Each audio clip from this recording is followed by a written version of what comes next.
Seven sisters আলোচনায় অনেকদিন পরে আমরা আবারও সেভেন সিস্টার্স নিয়ে আলোচনা শুনতে পেলাম ডক্টর মোহাম্মদ ইউনূসের কণ্ঠে। তাও এমন এক জায়গায় গিয়া এমন এক বক্তব্য দিলেন, ভারত বিষয় নিয়ে খোলামেলা বক্তব্য না দিলেও ভারতের খুবই হাই প্রোফাইল একজন ক্যারেক্টার, তিনি আবার এটা নিয়ে একটা খোঁচা মারছেন। ডক্টর মোহাম্মদ ইউনূসের মাথায় কি ঘুরছে এটা বোঝা এই মুহূর্তে সবার জন্য কষ্টকর হলেও ভারত ইস্যুতে বাংলাদেশের অবস্থান বা ইউনূস সরকারের অবস্থান অনেকটা পরিষ্কার, আবার অনেকটা ধোঁয়াশাচ্ছন্ন আছে। যাই হোক, ক্ষমতা গ্রহণের পরপরই সেভেন সিস্টার্স নিয়ে তিনি একটা বক্তব্য দিয়েছিলেন, আর এটার জেরে ভারত নানা ধরনের প্রতিক্রিয়া দেখিয়েছিল। গেল ঈদের আগে, আমাদের ঈদের মাত্র 2-3 দিন আগে আমাদের প্রধান উপদেষ্টা তিনি চীন সফর করে এসেছিলেন, আপনাদের খেয়াল আছে তো? সেই চীন সফরে গিয়া তিনি একটা বক্তব্য দিয়েছেন সেভেন সিস্টার্স নিয়ে, যেটার তাত্ত্বিক গুরুত্ব অনেক বড় আকারের বলেই মনে করছেন যারা বিশ্লেষক আছেন তারা। এখানে আপনার বাংলাদেশের অন্তর্বর্তী সরকারের প্রধান উপদেষ্টা ডক্টর মোহাম্মদ ইউনূস সম্প্রতি চীন সফরের সময় ভারতের উত্তর পূর্বাঞ্চলের 7টি রাজ্য তাদেরকে নিয়ে ব্যবসায়িক সম্ভাবনার কথা বলেছেন।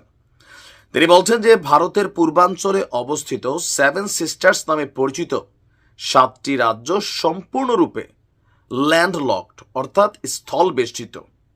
সমুদ্রের সঙ্গে তাদের যোগাযোগের কোনো উপায় নেই। আমরাই এই অঞ্চলের জন্য সমুদ্রের একমাত্র অভিভাবক। শব্দটার গুরুত্ব বুঝেন যে এই 7টি রাজ্য সমুদ্রের সঙ্গে তাদের যোগাযোগের কোনো উপায় নেই।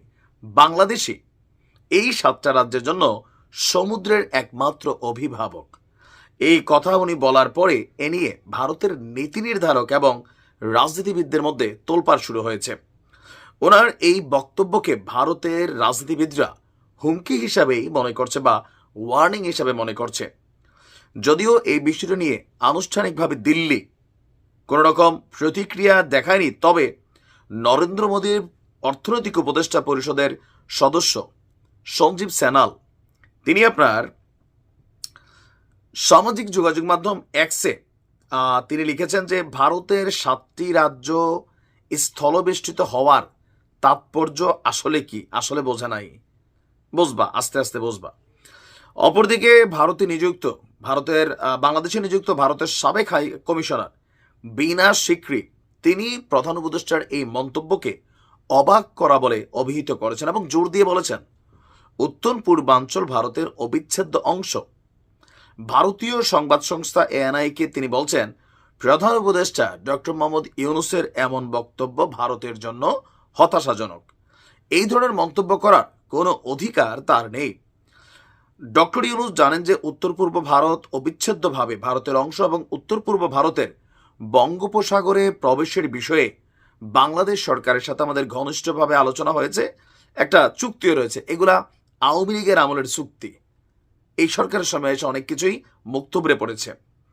তার বক্তব্য মূল ভূখণ্ড থেকে সেভেন সিস্টার্সে বাংলাদেশের ট্রানজিট দেওয়ার বিষয়টি তার বক্তব্য স্পষ্ট যে যদি আগ্রহী না হয় তবে তারা জলপথের অধিকার হিসাবে কোনো অধিকার আশা করতে পারে না। কোথায়? যদি উত্তর পূর্ব ভারতকে সংযোগের অধিকার দিতে আসা, আচ্ছা, তাই বাংলাদেশের স্পষ্ট জানা উচিত, এই বিষয়ে তাদের ভুল কোনো ধারণা রাখা উচিত না। আমরা এই বিবৃতির নিন্দা জানাচ্ছি। অনেকজনে অনেক ধরনের বক্তব্য দিচ্ছেন, কিন্তু ডক্টর মোহাম্মদ ইউনূস কোথায় তীরটা মারছেন এটা একটু পরে বুঝবেন। খেলা হবে নাকি, এটাই বাস্তব।